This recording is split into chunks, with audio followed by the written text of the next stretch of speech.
sesuai dengan pergumulan kami, kebutuhan kami, pribadi lepas pribadi. Tuhan Kudus Tuhan, tolong setiap kami bersyukur, kami berdoa demi nama Tuhan Yesus. Amin. Silakan duduk kembali jemaat sekalian. Selamat pagi saudara, shalom. Bapak Ibu sekalian, sebelum saya berkhotbah hari ini, saudara, saya ingin kita bersyukur pada Tuhan. Di tengah-tengah kita, saudara, ada hadir seorang hamba Tuhan bersama dengan keluarga yang berkunjung ke tengah-tengah kita untuk visitasi, mengenal kita, dan kita juga mengenal beliau. Ya, selama kurang lebih 1 bulan ke depan, ya akan ada di tengah-tengah kita. Saya mengundang mungkin penginjil David, bisa maju ke depan Pak, supaya dilihat, ya bisa menghadap ke jemaat. Bapak Ibu sekalian, mari kita berikan aplaus, kita menyambut beliau. Saudara, penginjil David datang berkunjung ke tengah kita untuk saling mengenal gitu ya. Beliau sudah menikah, istrinya mungkin di sekolah minggu ya, Ibu Kartika, dan juga anak mereka Putri usia 4 tahun sekian bernama Rachel ya. Mari kita dukung dan doakan hamba Tuhan Pak David keluarga supaya kita bisa bersama-sama kalau Tuhan kehendaki bisa melayani Tuhan bersama-sama di tengah-tengah kita, dan biarlah Tuhan sendiri yang bekerja di tengah-tengah gereja kita. Silakan duduk Pak David. Terima kasih Pak. Ya, Bapak Ibu sekalian, setelah kita akan masuk di dalam pembahasan khotbah kita, setelah gereja kita sepanjang tahun 2024, kita 1 bulan sekali, saudara, kita akan membahas dari kitab Keluaran, begitu ya. Tahun lalu kita sudah membahas full kitab atau surat Ibrani, begitu ya. Nah, tahun 2024 saudara, kita membahas dari kitab Keluaran, tapi hanya sebulan sekali, supaya kita juga nggak terlalu full, begitu ya. Saudara, kita sudah membahas dari pasal 1 sampai dengan pasal yang keempat ya. Bagi Bapak Ibu mungkin yang kelewatan atau mungkin yang tidak ikuti, saudara bisa masuk ke YouTube gereja kita ya. Saudara bisa lihat di situ ada khotbah-khotbah tentang kitab Keluaran, saudara sekalian. Nah, hari ini kita akan masuk di dalam Keluaran pasal yang ke-5 sampai dengan pasal yang ke-7, saudara. Ada 3 pasal, tapi kita tidak akan baca keseluruhan. Saya hanya ingin kita baca beberapa ayat yang penting untuk kita sama-sama bisa diskusikan, begitu ya. Sama kita membaca bergiliran, saya akan membaca yang warna putih, saudara akan baca berwarna orange, sampai dengan nanti kita baca di beberapa ayat berikutnya. So, demikian firman Tuhan. Lalu Musa kembali menghadap Tuhan dan berkata, Tuhan, mengapa engkau mendatangkan sengsara pada umatku ini, pada umat ini, untuk apa engkau mengutus aku? Silakan.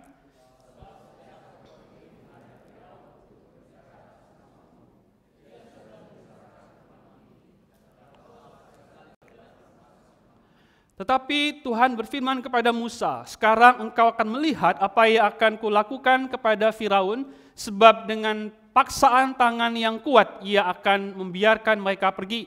Dengan paksaan tangan yang kuat ia akan mengusir mereka dari negerinya.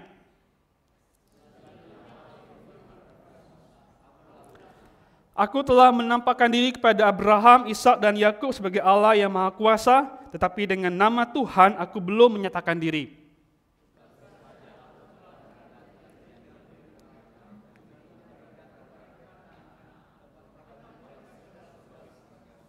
Aku juga sudah mendengar rintihan orang Israel yang diperbudak oleh orang Mesir, dan aku ingat kepada perjanjianku.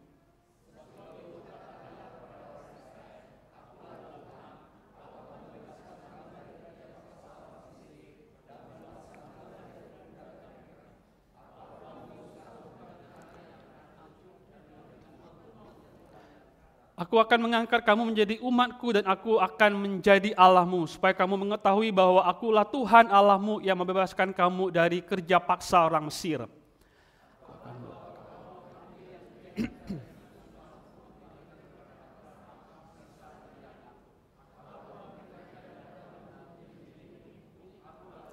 Lalu Musa menyampaikannya kepada orang Israel, tetapi mereka tidak mendengarkan Musa karena putus asa dan karena perbudakan yang berat. Pergilah menghadap Firaun raja Mesir dan katakan kepadanya bahwa ia harus membiarkan orang Israel pergi dari negerinya.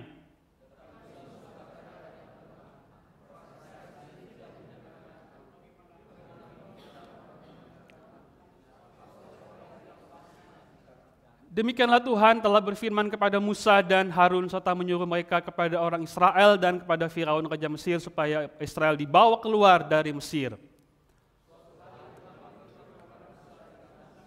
Tuhan berfirman kepada Musa, "Akulah Tuhan, katakanlah kepada Firaun raja Mesir segala yang kufirmankan kepadamu."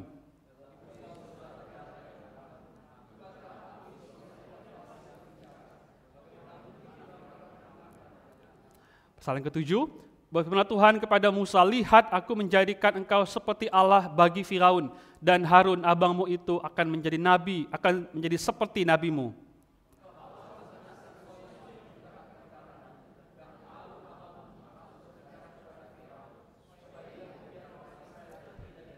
Tetapi aku akan mengeraskan hati Firaun dan memperbanyak tanda-tanda dan mujizat akan kubuat di tanah Mesir.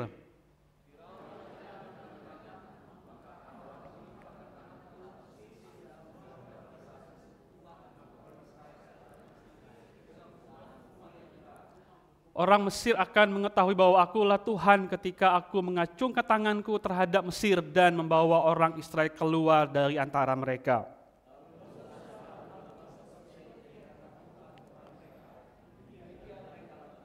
Setelah demikianlah pembacaan firman Tuhan kita pada hari ini. Haleluya. Bapak Ibu sekalian, kalau saudara nanti punya kesempatan, saudara bisa membaca juga di pasal yang ke-5, saudara mulai dari ayat pertama. Bapak Ibu sekalian, kalau kita membaca saudara di pasal yang ke-5, saudara itu dimulai dengan ketika Musa dan Harun itu pergi menghadap Firaun, raja Mesir, untuk apa? Untuk menyampaikan firman Tuhan agar ia mengizinkan bangsa Israel itu keluar untuk beribadah kepada Tuhan, untuk mempersembahkan kurban bagi Tuhan. Tetapi Bapak Ibu sekalian, saudara, hal itu langsung ditolak, begitu ya, ditolak mentah-mentah saudara oleh Firaun. Bahkan saudara dengan nada yang sombong dan nada yang mengejek, saudara. Dia berkata begini, saudara, di pasal yang ke-5 ayat yang kedua, dia bilang begini, "Siapakah Tuhan itu yang harus ku dengar firman-Nya untuk membiarkan orang Israel pergi? Tidak kenal aku Tuhan itu dan tidak juga aku akan membiarkan orang Israel pergi." Saudara, ayat ini Bapak Ibu sekalian bisa berarti bahwa bagi Firaun, saudara, tidak ada Tuhan atau tidak ada sesuatu yang lebih tinggi daripada dia, begitu. Tidak ada lagi yang harus didengar kecuali dirinya sendiri. Dialah Tuhan, tanda kutip, dialah ilah, dan orang-orang justru harus mendengarkan dia, begitu. Bukan dia mendengar apa kata orang lain atau apa kata Tuhan yang disebutkan oleh Musa di situ sekalian. Saudara, Firaun itu punya nada yang mengejek, begitu ya. Siapakah Tuhan itu, gitu. Dan dengan sombong, atau kalau kita boleh bilang, dia mau bilang begini, nggak ada Tuhan, tidak ada sesuatu yang lain yang harus didengar. Akulah justru yang harus didengar. Itu nada atau kesan yang diungkapkan oleh Firaun dalam ayat yang kedua ini. Tetapi yang menarik adalah bahwa setelah peristiwa itu, maka Bapak Ibu sekalian, Firaun itu memerintahkan kepada orang-orang Mesir, gitu ya, atau kepada para pengawas untuk memperberat atau untuk memberatkan kerja paksa orang-orang Israel pada waktu itu. Terus sekalian, kalau kita membaca dalam pasal ke-5, kita menemukan bahwa dulu orang-orang Israel, saudara, mereka membuat batu bata. Mereka tinggal membuat batu bata dari jerami itu sudah disediakan, begitu ya, oleh para mandor, para pengawas. Mereka tinggal membuatnya, begitu. Nah, kali itu sekalian mereka diperberat, begitu. Mereka bukan hanya membuat batu bata dari jerami, mereka juga harus mencari jerami juga, begitu. Jadi bayangkan, mereka harus mencari jerami, lalu kemudian mereka membuat batu bata dari jerami, dan jumlahnya itu harus sama, begitu. Tidak boleh kurang dari sebelumnya, gitu. So, ini pekerjaan yang berat, begitu ya, pekerjaan yang tidak mudah yang dikerjakan oleh orang-orang Israel. Mereka begitu ditindas, disiksa, diperberat pekerjaannya oleh Firaun pada waktu itu. Nah, Bapak Ibu sekalian lalu melihat itu kemudian para mandor, gitu ya, mereka berpikir, bertanya-tanya, kenapa kok kita ini sepertinya diperberat nih pekerjaan, begitu? Kenapa nih? Apa yang terjadi, begitu? Lalu mereka kemudian menghadap Firaun, begitu ya. Mereka bertanya, kenapa pekerjaan kami itu kemudian diperberat oleh Firaun? Kenapa mereka mesti bekerja begitu tersiksanya? Maka disitulah mereka mengetahui, Bapak Ibu sekalian, bahwa penyebab begitu ya, penyebab di mana mereka mengalami pekerjaan yang diperberat itu adalah ulah atau disebabkan oleh Musa dan Harun. Nah, Bapak Ibu sekalian, saudara mendengar itu atau mengetahui itu, kita menemukan di ayat yang ke-21, pasal yang ke-5, saudara kita melihat bagaimana orang-orang Israel itu, mereka marah kepada Musa dan Harun begitu ya.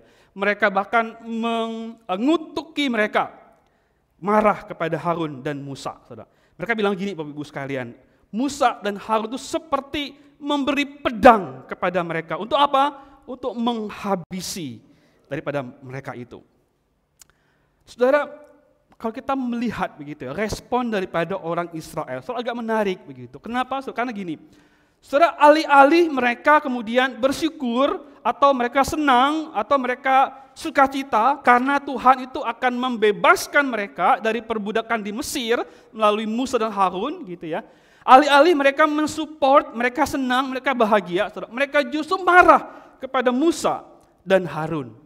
So, mereka seolah menunjukkan bahwa mereka sepertinya lebih enjoy, mereka lebih menikmati, mereka lebih nyaman tinggal di Mesir, mereka lebih nyaman hidup sebagai budak di tanah Mesir ketimbang mereka dibawa keluar oleh Tuhan melalui pimpinan Musa dan Harun. So, mereka bukannya tersungkur dan bersyukur pada Tuhan, akhirnya mereka bisa bebas dari perbudakan. Mereka justru sekalian marah kepada Musa dan Harun. So, mereka sepertinya ya kalau kita mau lihat, mereka lebih enjoy, saudara, atau mereka menikmati hidup sebagai budak di Mesir, bekerja sebagai budak yang membuat batu bata di tanah Mesir itu. Mereka lebih memilih untuk tinggal di sana.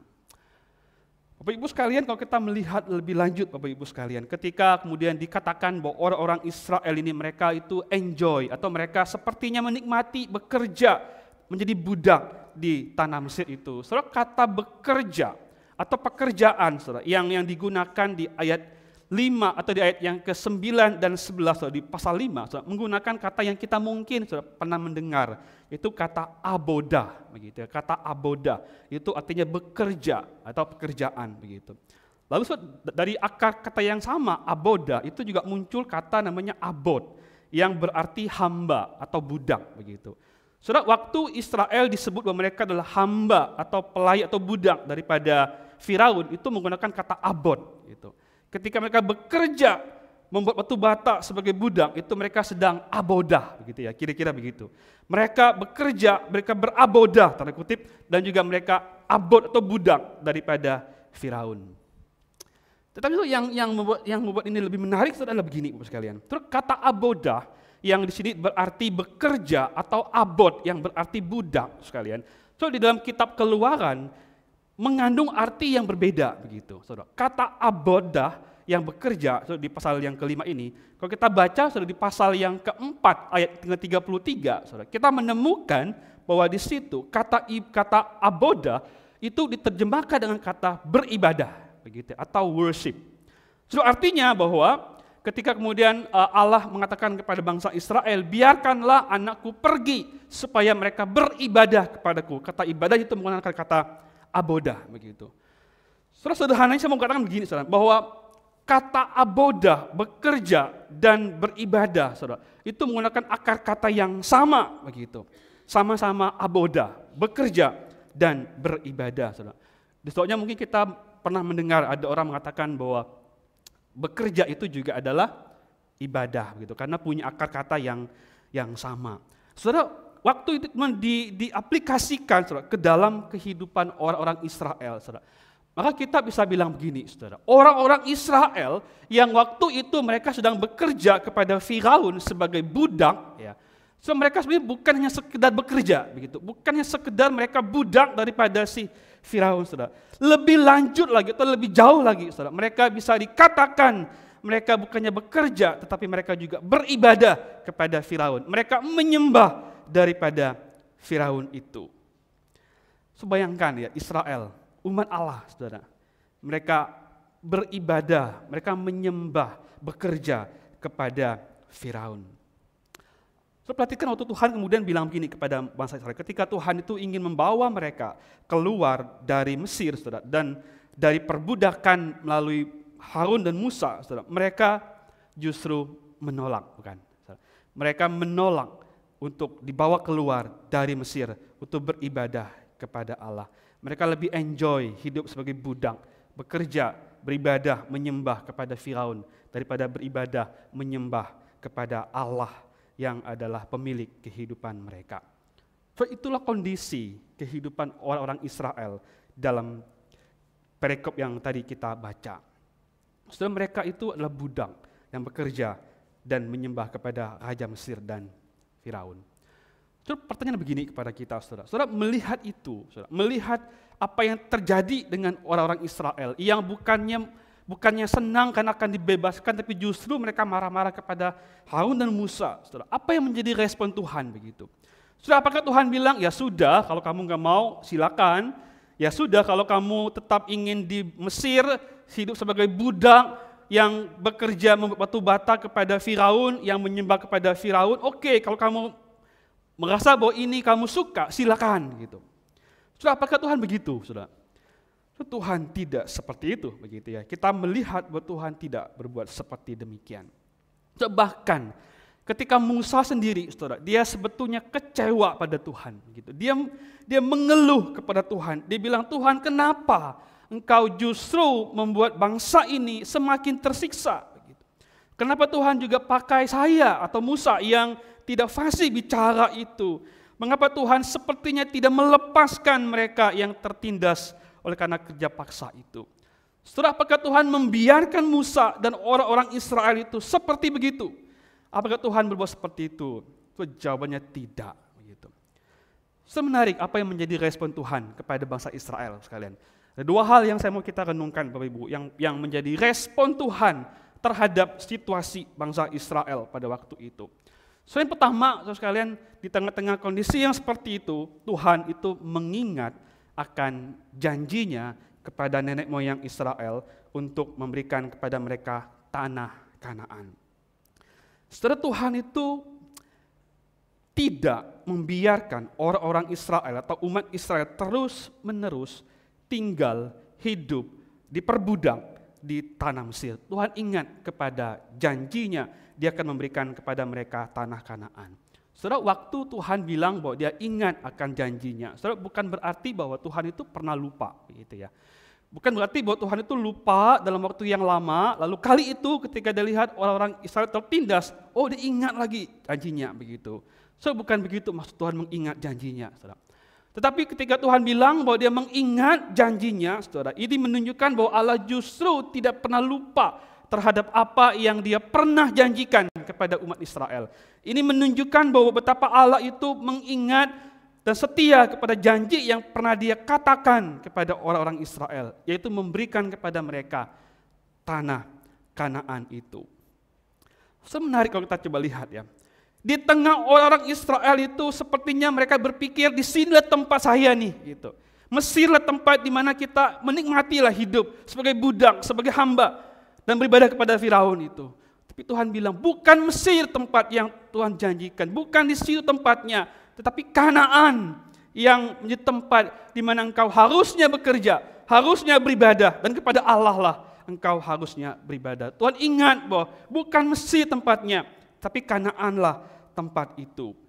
So, janji ini pernah diungkapkan Allah kepada orang Israel, kepada nenek moyang Israel, yaitu paling jelas kita bisa melihat dalam Kejadian 12. Saudara. Kalau kita baca Kejadian 12 ayat pertama, saudara, ini janji Tuhan kepada Abram. Tuhan bilang begini, berfirman Tuhan kepada Abram, pergilah dari negerimu, dari sanak saudaramu, dan dari rumah bapamu ke negeri yang akan kutunjukkan kepadamu.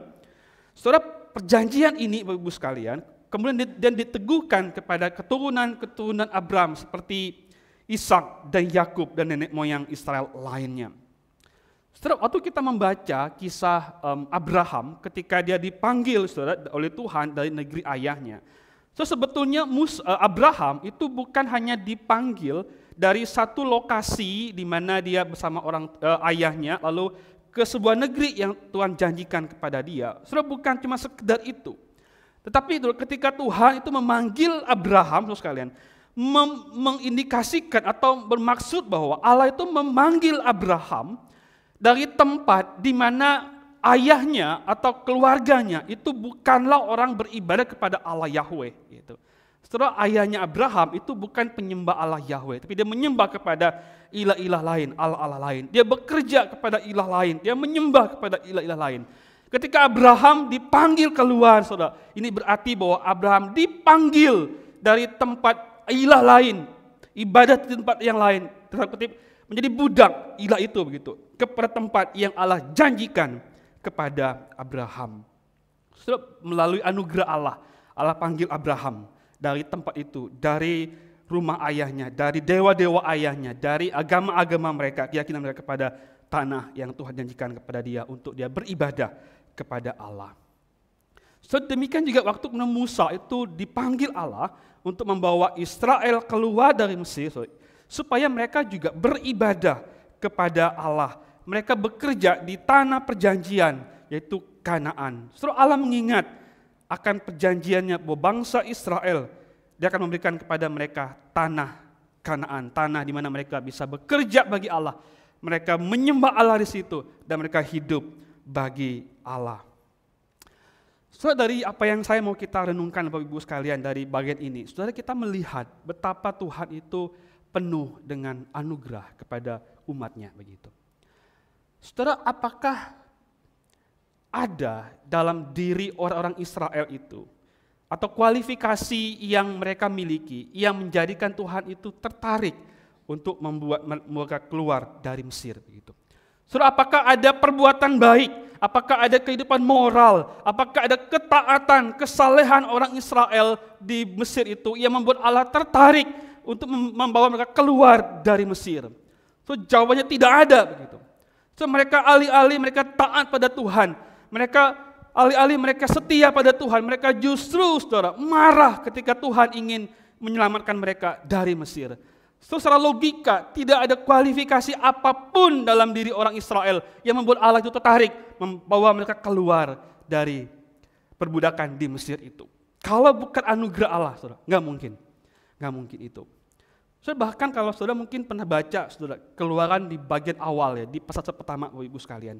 Saudara, dikatakan bahwa Firaun atau Raja Firaun yang hari itu atau waktu memerintah, saudara, adalah raja yang tidak mengingat Yusuf begitu ya, yang ratusan tahun sebelumnya menyelamatkan orang Mesir begitu.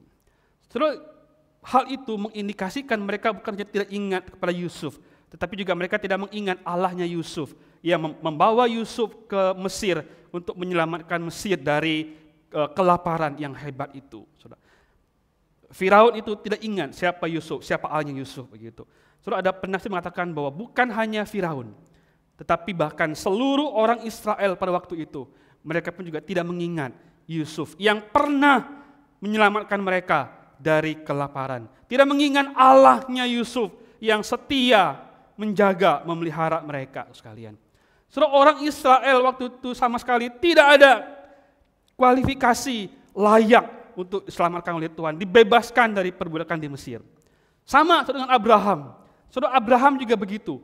Dia pun juga tidak punya kualifikasi apa-apa, saudara, yang secara moral, secara kesalehan, yang membuat dia layak dipanggil Tuhan dari rumah ayahnya. Kalau bukan karena kasih karunia, kalau bukan karena anugerah Tuhan, baik bagi Abraham maupun bagi orang-orang Israel yang waktu itu di Mesir, mereka hidup sebagai budak daripada Firaun. Saudara, kisah ini sekalian, bukanlah sekedar sebuah pengalaman sejarah begitu ya. Saudara, Alkitab tidak pernah dituliskan hanya sebagai sebuah catatan sejarah orang Israel bagi kita begitu. Saudara, pengalaman hidup orang Israel itu sebetulnya, saudara sekalian, menjadi sebuah tipologi, menjadi sebuah gambaran, menjadi sebuah bayang-bayang yang sebetulnya begitu jugalah, saudara, hidup kita. Saudara, kita tidak lebih dari orang-orang Israel yang hidup diperbudak. Saudara, bedanya mungkin kita bukan budak Firaun, tapi kita adalah budak dosa. Saudara, kita bekerja untuk dosa. Kita adalah orang-orang yang terikat, diperbudak oleh dosa, saudara. Dan sayangnya, saudara, adalah bahwa seringkali kita, saya termasuk di dalamnya juga, seringkali kita justru menikmati, saudara, hidup diperbudak di dalam dosa. Kita menikmati hidup berkecimpung dalam dosa itu sekalian. So, kalau bukan Tuhan beranugerah, saudara, menyelamatkan kita, kita nggak mungkin datang kepada Tuhan. Kita nggak mungkin percaya pada Tuhan. Kita nggak mungkin mengalami keselamatan, dibebaskan dari perbudakan dosa yang begitu mengikat kita, yang begitu erat sekali, saudara, mengikat hidup setiap kita. Hanya by God's grace, saudara, kita itu bisa dibebaskan dari perbudakan dosa yang kita alami. Saudara, ketika Tuhan menjanjikan Kanaan untuk orang Israel, di mana mereka bisa bekerja, beribadah pada Tuhan. Saudara, kita orang-orang yang telah diselamatkan dari budak dosa, saudara, kepada kebenaran. Tuhan juga mau kita beribadah, bekerja hanya bagi Tuhan, untuk kemuliaan bagi nama Tuhan. So ini pertama, janji Tuhan kepada orang Israel. So yang kedua, saudara, janji Tuhan kepada Abraham, saudara, bukan hanya bicara tentang apa yang sudah dia janjikan, itu tanah Kanaan, saudara. Tetapi dia juga mengatakan bahwa dia akan, saudara, membebaskan orang-orang Israel dari perbudakan di Mesir waktu itu. Saudara, kalau kita baca pasal yang ke-6, saudara, kita akan banyak kali menemukan ada kalimat seperti ini, saudara. Aku akan. Artinya Tuhan akan, saudara. Tuhan menjanjikan kepada orang Israel bahwa dia akan membebaskan mereka, melepaskan mereka, dan pasti dia akan melepaskan orang Israel. Terus ayat kelima bilang begini, Bapak-Ibu sekalian. Sebab itu katakanlah kepada orang Israel, akulah Tuhan, aku akan membebaskan kamu dari kerja paksa orang Mesir dan melepaskan kamu dari perbudakan mereka. Aku akan menebus kamu dengan tangan yang teracung dan dengan hukum-hukum yang berat. Saudara, pembebasan yang Allah lakukan, saudara, bagi orang Israel, saudara, itu sangat menarik. Kenapa? Saudara? Karena disertai dengan berbagai cara yang spektakuler, cara-cara yang ajaib, yang menakjubkan, yang hebat terjadi. Saudara, kalau kita membaca pasal 7 dan seterusnya, kita menemukan ada tulah-tulah begitu ya, yang Tuhan buat di hadapan mata orang-orang Israel dan juga orang Mesir pada waktu itu. Saudara, air menjadi darah, lalat pikat, katak, hujan es, dan sebagainya, dan sebagainya. Saudara, peristiwa-peristiwa itu, saudara, tidak pernah terjadi sebelumnya, saudara. Menunjukkan betapa Allah ia akan membebaskan orang Israel adalah Allah yang berkuasa. Saudara, waktu kemudian kita membaca di mana gelap gulita, saudara, menyelubungi atau menutupi daerah Mesir pada waktu itu. Saudara, itu bukannya peristiwa fenomena alam di mana tiba-tiba gelap begitu. Saudara, bukan itu, saudara. Ini simbol di mana ketika orang Mesir mereka punya keyakinan kepada dewa matahari begitu, yang mereka juga sembah, yang juga mereka percaya karena mereka percaya kepada banyak Allah, banyak ilah begitu ya.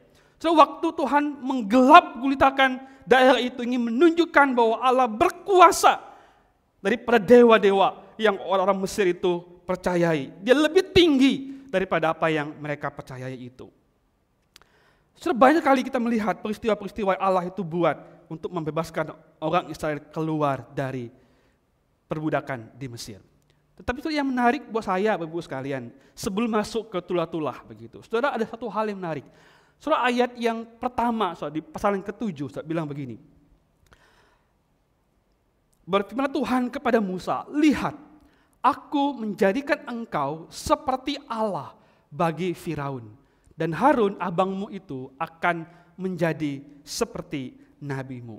Sudah apa artinya ketika Tuhan bilang bahwa kepada Musa, engkau, Musa, menjadi seperti Allah bagi Firaun. Saudara, ayat ini tidak ingin mengatakan bahwa Musa itu diangkat oleh Tuhan akhirnya menjadi Allah gitu ya, menjadi dewa begitu.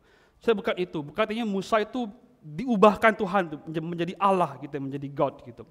Saudara, bukan itu poinnya, Bapak-Ibu sekalian. Tapi poinnya saudara adalah begini, bahwa Musa itu diberikan Tuhan sebuah otoritas, sebuah kuasa, sebuah wewenang yang mana bahwa dia punya hak atau dia punya kuasa, dia punya otoritas untuk memimpin orang Israel itu keluar dari Mesir. Musa itu menjadi representasi Allah, wakil Allah ya, untuk membawa orang-orang Israel itu keluar dari Mesir. Bahkan dia diberi tanda kutip, diberi status seperti Allah bagi Firaun gitu, untuk membawa orang Israel keluar dari Mesir. Saudara, kenapa ini penting? Saudara, kenapa Tuhan tuh perlu sebegitunya begitu ya kepada orang Israel? Kenapa dia memberikan status itu kepada Musa? So di awal saya mengatakan tadi bahwa Firaun itu dianggap oleh orang-orang Mesir, saudara, dia itu adalah Tuhan, begitu ya. Ketika dia bilang siapa Tuhan itu, saudara, dia ingin mengejek bahwa nggak ada, bagi dia itu dialah Tuhan, dialah paling tinggi, begitu di bawah orang-orang Mesir pada waktu itu. So, waktu Allah memilih Musa dan memberikan status kepada Musa itu diberi otoritas sebagai Allah bagi Firaun. Setelah ini ingin menunjukkan pada kita bahwa peristiwa keluarnya orang Israel dari Mesir, ketika mereka dia diperbudak oleh Firaun di Mesir, ya diperbudak oleh Firaun yang dipandang sebagai Allah, saudara. Ketika Musa diangkat atau diberi kuasa sebagai Allah atas Firaun, ini menunjukkan kepada kita bahwa ada peperangan, gitu ya.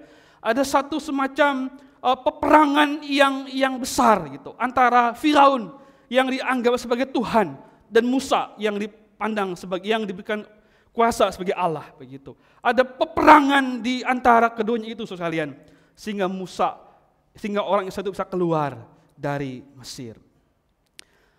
Dan saudara, ini pun juga menolong kita untuk melihat begini sekalian, bahwa ketika Musa itu diberi kuasa atau wewenang, otoritas sebagai Allah untuk membebaskan orang Israel dari perbudakan, saya ingin menunjukkan pada kita bahwa tidak ada satu orang pun orang Israel yang qualified, yang mumpuni, yang punya kemampuan, yang punya kapasitas untuk membawa keluar orang Israel dari perbudakan di Mesir. Kalau bukan Tuhan sendiri yang bekerja, tidak mungkin ada manusia manapun, termasuk Musa, melepaskan orang Israel itu keluar dari perbudakan di Mesir. Waktu Musa itu diberi status atau diberi otoritas sebagai Allah, ingin menunjukkan bahwa hanya Allah lah yang sanggup melepaskan orang Israel dari perbudakan di Mesir menuju tanah Kanaan yang Tuhan janjikan kepada orang-orang Israel. So kalau kita merenungkan ini, saudara, ini menjadi hal yang begitu menarik, begitu ya, begitu indahnya. Peristiwa-peristiwa yang kita mungkin nampak apa signifikansinya, apa menariknya begitu. Waktu kita dalamin, saudara, waktu kita merenungkan lebih lanjut, kita melihat betapa indahnya, saudara. Tuhan itu berkarya menyelamatkan kita, menyelamatkan orang-orang Israel pada waktu itu. Saudara, sekali lagi saudara, bahwa kisah Israel ini, saudara, yang kita mungkin lihat sebagai sangat dramatis, begitu, sangat kayak film-film begitu ya, begitu menarik untuk diikuti alur per alurnya. So ini sekali lagi ini bukan hanya sekedar sebuah cerita sejarah, saudara. Ini bukanlah sebuah kisah yang hanya kita baca, lalu kita lihat, lalu kita pikir, oh dari situ saya belajar apa ya, gitu. So bukan sekedar itu, sekalian. So kisah ini sekali lagi adalah sebuah representasi, saudara. Sebuah gambaran, sebuah tipologi. Begitu jugalah kita sebetulnya orang-orang percaya. Saudara, pembebasan bangsa Israel dari perbudakan di Mesir merupakan sebuah gambaran yang Kristus lakukan bagi kita. Ini gambaran yang Kristus itu kerjakan bagi kita. Saudara, jika Musa itu diberikan otoritas seperti Allah untuk melawan Firaun dan membebaskan orang Israel dari perbudakan di Mesir, saudara, maka di dalam Kristus, saudara, kita menemukan bahwa dia itu sungguh-sungguh adalah Allah sejati, saudara. Dia Allah sejati yang melawan hukuman, kutuk dosa dan maut untuk membebaskan kita dari perbudakan dosa. So, maka saya setuju dengan Tim Keller ketika dia mengatakan bahwa Jesus is the greater Moses. Yesus itu adalah Musa yang lebih besar. Kalau Musa, saudara sekalian, dia adalah manusia yang diberi status atau diberi wewenang sebagai Allah untuk melepaskan orang Israel dari perbudakan di Mesir, saudara. Kristus, dia justru Allah menjadi manusia untuk menyelamatkan kita, orang-orang berdosa, orang-orang yang diperbudak dalam dosa, orang-orang yang cinta pada dosa, yang menikmati hidup dalam dosa. Kristus Allah yang menjadi manusia bagi kita, saudara, menyelamatkan kita, orang-orang yang berdosa itu. So yang menarik juga kalau kita baca lebih lanjut sekarang gini. So jika di dalam pembebasan bangsa Israel, saudara, dari Mesir, Allah itu berkali-kali bilang begini, saudara.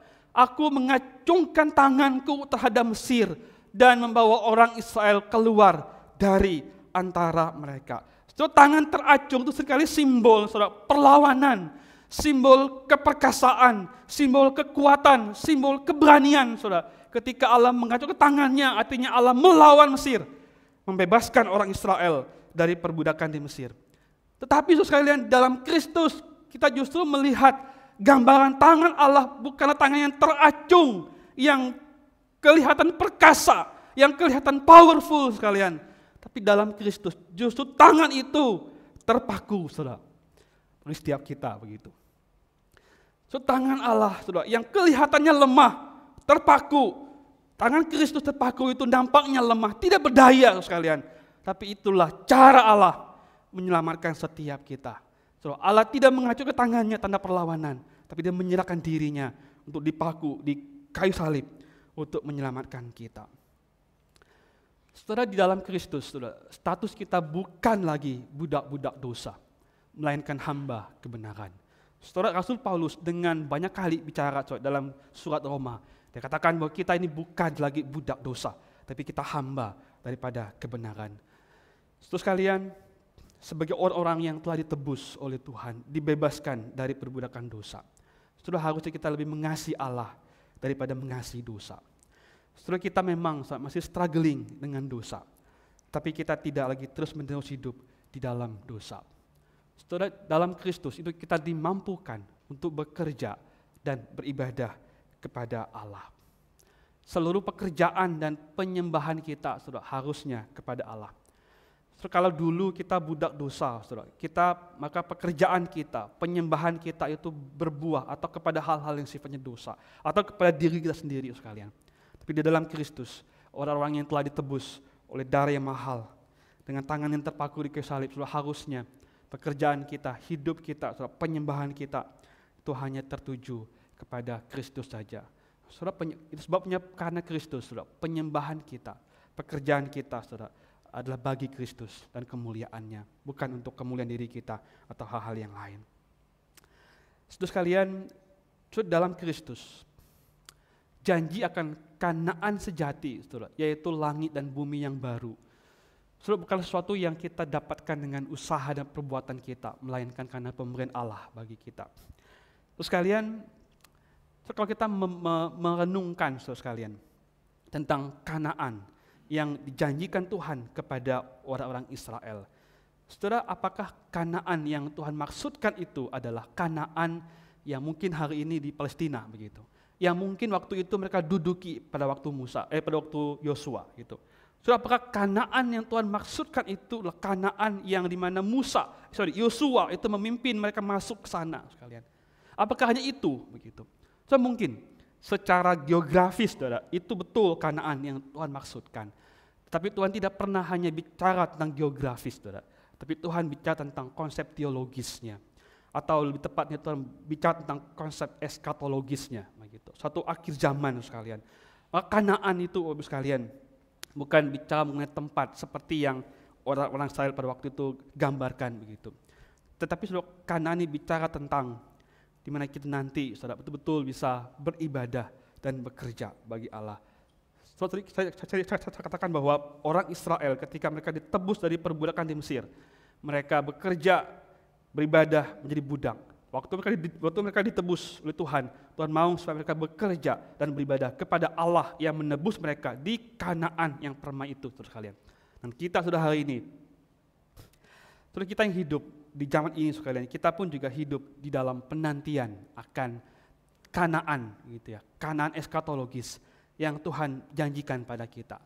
Sebuah tempat Kanaan di mana kita betul-betul bisa fully bekerja bagi Tuhan. Kita bisa menyembah Tuhan, kita punya relasi yang betul-betul intim, dekat dengan Tuhan Sang Pencipta kita. So, kapan ini terjadi sekalian? Ketika kita nanti ketemu muka dengan Tuhan. So, janji ini pasti sekalian, janji ini pasti digenapi. Tuhan akan memberikan kepada kita Kanaan yang sejati, Kanaan yang permai, Kanaan di mana kita betul-betul bisa bekerja bagi Tuhan, hidup bagi Tuhan, menyembah Tuhan selama-lamanya. Tuhan kiranya menolong kita, saudara, untuk kita mengingat terus janji Tuhan bagi setiap kita. Mari kita tundukkan kepala kita berdoa.